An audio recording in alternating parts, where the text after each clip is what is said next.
Hello everyone, my name is Cosimo, and today I welcome you to another episode of Backstab Dissected.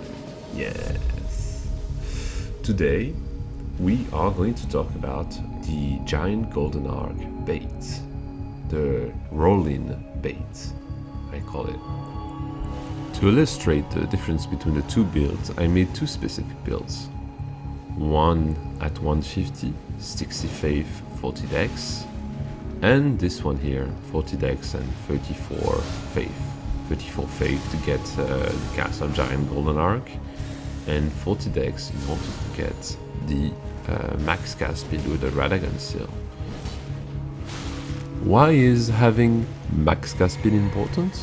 That's because in order to perform this bait, to actually get the rolling backstab, you have to have one specific component: distance. Distance is key. This distance is what makes the difference between having to block cancel or to soft swap cancel any animation and not having to do it and just turning around to get a grab in order to get a roll in backstab. If you remember correctly, I showed off the roll-in backstab basics in the last Backstab Dissected. I encourage you to watch that video because everything I'm gonna show here will make way more sense. Here, like you see, I'll perform the backstab. I cast some Giant Golden Arc in order to bait in a roll-in, turn around, get the grab, get a wake up with the Flame of Frenzy, which is a very good wake up by the way, and get the kill like that. Rolling backstabbing is, in my opinion, one of the easier way to get a grab, or perhaps more accurately to predict a grab on someone. Because in this instance, what you do actually provokes a reaction from someone, and in that case you can make a prediction, and this prediction is based on the assumption that someone will roll into you because your action provokes that, right? So in the previous video, the rolling backstab video, I showed off how like something like a Great Spear R1, jumping R1, rolling R1, or even dashing R1 provokes that reaction. That's because some people will try to roll into it, to try to backstab it. So, rolling backstab is actually very flashy, right? Very good and very easy to get if you block cancel or soft swap dagger. The only problem of block cancelling, in my opinion, block cancelling is what makes a lot of setup viable in order to get the rolling backstab, is that it'll make you drop inputs, and if you drop input in a gank, it's over for you, even in a duel sometimes. But there are specific setups that really have an answer, to that problem, like the cirque. The cirque R2 works because it gives you more time to turn around the player and get a grab, right? Like you see here, that's not something that I could do on someone else with something like the Great Lance. With the Great Lance, you just have enough time to turn around with the block cancel. But with the cirque, you can definitely like pretty much react to someone rolling into you, run, get the grab, turn around, and get the grab. The other problem of the cirque is that you still have to block cancel, and you'll still, well, lose inputs, right?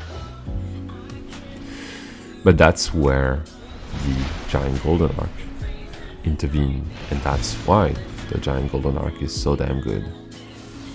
Giant Golden Arc isn't flawless, right? It has some problems, 3 in fact. If you cast the Giant Golden Arc too close to you and the other player, right? Well, you will not have enough time to get the grab by turning around.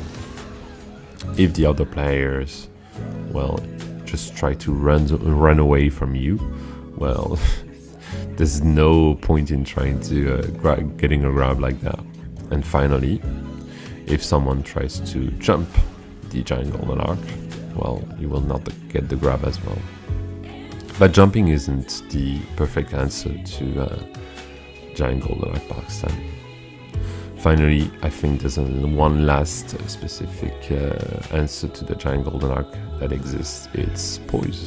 Sadly, someone can just ultra and try to attack you while getting hit by the giant golden arc, but they'll still get them the damage of the giant golden arc. Getting a rolling backstab isn't just limited to giant golden arc and block cancelling, right? If you try to condition your opponent of doing certain action and trying to bait out certain responses, you can definitely get a grab by just crouching. There you go. That guy was a bit of a shitter, as you call them. So as I was saying, this build is level 81, 40 dex, 34 faith for the giant golden arc. It's all revolving around, the mad crucible that you can see in the mad swamp. And I think like the giant golden arc with the friend of frenzy incantation really makes a good fit for this build. Faith in itself really, since the DLC, had like a lot of options. Faith has lightning now with the Death Knight stuff. It has obviously holy damage, even though holy damage is kind of bugged.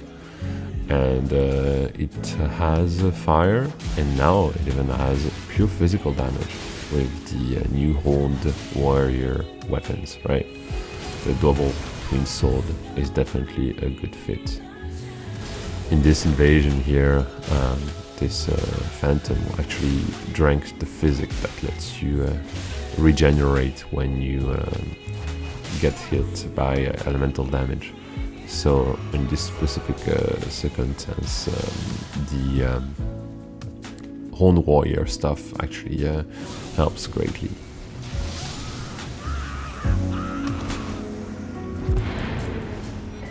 I really like my level 81 like that. It's very versatile. It has a lot of damage option, from fire to holy to pure physical, and even to lightning. It's really cool, and honestly, the only problem it has is infusible weapon doing poor damage compared to the unique weapons, but that's mostly fine, to be honest.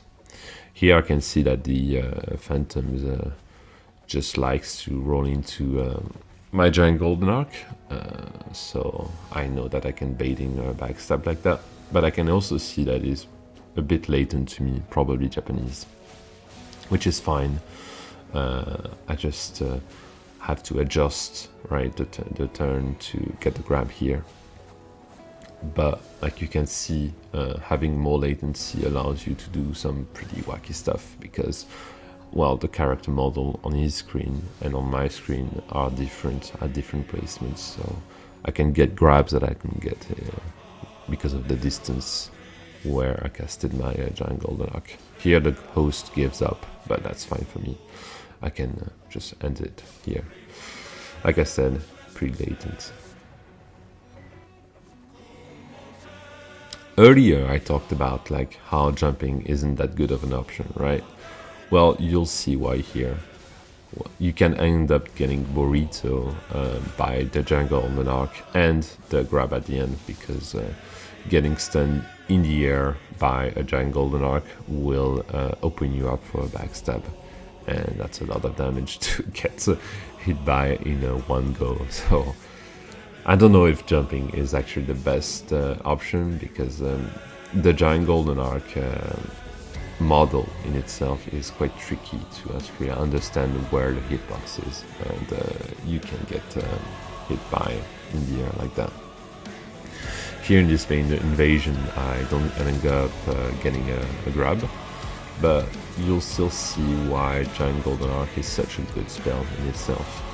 It's like having a hitbox moving around with you, a hit of someone's sword, and it's very helpful to just like try to also blend her in someone with different hits, right? Here I can just get the critical with the guard break.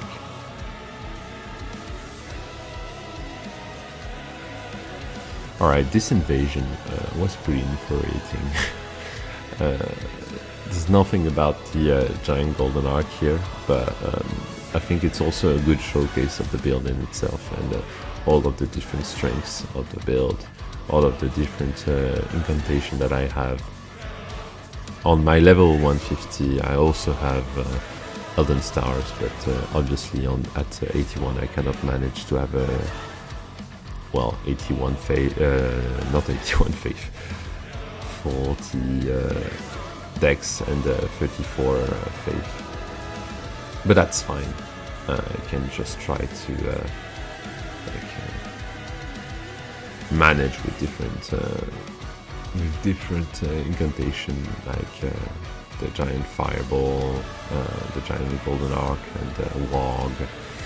Flame of Frenzy is also a really good one, but giant golden arc really has that role of being an active hitbox, following someone around that the Elden Stars have. Here, all of those players are latent to me, so I gotta be very careful about like my hitboxes and where I end up with my placing and everything. I end up getting a grab here, but it's not that great for me because he had the bubble in. It's still flashy, don't get me wrong, but here one wrong move and I can get blended to death. 81 and this place really don't match well because those mobs are pretty squishy and they don't do enough damage in itself. Here, thank God I have the weight of gold. It's almost ends up being a get off me tool, to be honest with you. It's not as good as something like Flaming Strike, but honestly it deals a lot of damage and it has hyper armor, so in my mind it's pretty good. And obviously everyone knows at this point that it's pretty good at long range because of the desync. Here I end up getting a grab on the Phantom, Light Rolling Phantom, which really ends up like being big for me, but they'll try to resummon their friend, like you can see here. They end up having a blue first, if I remember correctly, but you know, that's fine. Here I can also try to get grabs, but the latency is weird to them, and the host just spams arrows at me. So arrows with someone that's spamming jump attacks with 2 pickaxe, that's pretty bad for me. A pretty bad spot, pretty bad invasion. But you know, I'll try to manage. Here the blue is gonna arrive in a bit, so I'm gonna have to at some point just move back into the level, like you see here. You can see him running around here. He has Raptor's talent, so that tells me that he kinda knows what he's doing, and he can blender me pretty easily as well, because well, I don't have a lot of poise here. If I had more poise I could tank the first R2, but I don't. Thank God though he swaps to the Eleanor pole tail, so I don't have that much to take care of.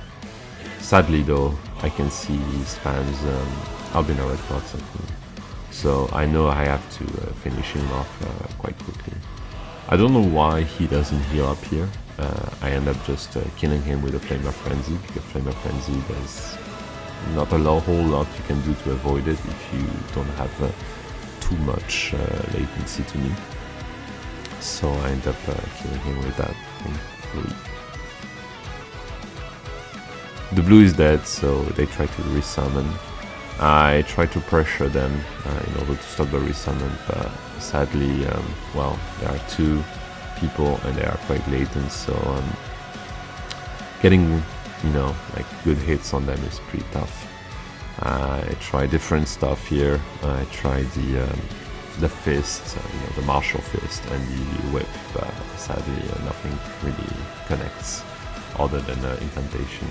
Thank God though the phantom has really low health, so I can just ending up with a good placed giant flame take D and a rolling attack from the Sacred Relic Sword. Sacred Relic Sword, still one of my favorite weapons. One-handed, it's amazing. It's amazing because it's a dex wave weapon, so you don't benefit too much from having it two-handed, to be honest with you, apart from the poise, obviously. Here it's just a matter of trying to finish off the host with the fierce, the martial weapons. Martial weapons is my counter to light roller with latency. It's so good for that.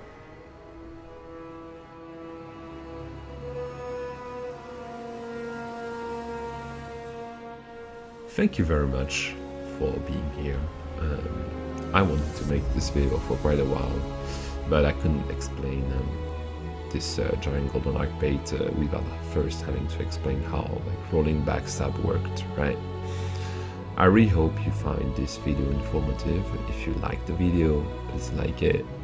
And if you want to subscribe to me, well, I'll do the YouTuber thing and say subscribe to me as well. And you know, thank you for being here. Goodbye.